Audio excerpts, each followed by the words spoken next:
ha mga kababayan, maghanda na kayo dahil ngayong darating na November 16 to 18 ha, ay maaaring simula ng panibagong yugto ng kasaysayan ng Pilipinas. Pero eto ha, teka lang. Kapag milyon ang dumagsa, makokontrol pa ba ito ng gobyerno? Di ba hindi na? Maaaring ito ay magiging EDSA, no?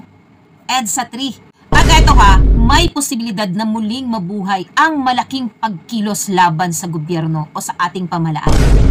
Anyways, panoorin natin to. Paano to, General? Pag nag-evolve itong biglang issue, biglang kung anong mangyari. Pagka 1 million, 2 million tao, paano papipigilan yan? Ibig sabihin, we are the leaders, pinagsama-sama yung mga grupo, hindi mo naman talagang, it's not a military organization na talagang can control it as a leader. Ganon. So, we really expect na, this is a peaceful... What's your expected number, the 2 to 10? Aabutin Dito pa kaya of ng course, December si Bongbong Marcos nito baka kasi hindi siya aabutin ng Luneta, talagang December solid yan. INC yan. 25. INC yan, Unang Pasko, siguro 1 million, 2 million. makababa na tayo siya sa yan. pwesto Solid niya. yan. So, all the others Magiging dito sa delikado. EDSA. Okay. Initially, we're looking at 300, 500, possibly 1 million. So sabi mo, hindi natin control yan pag marami ng tao. So pwedeng ulit mangyari. Yung EDSA 1, EDSA 2, at itong pangatlo. Kasi yung EDSA 3 nung kay Erap, hindi natuloy yun SEC eh. So pwedeng matuloy ulit yung EDSA 3. That is a possibility. Pwede mangyari yan. Pero that is beyond our control na, mas kinakigilan ito. Basta, as a leader, we are focused on the corruption issue.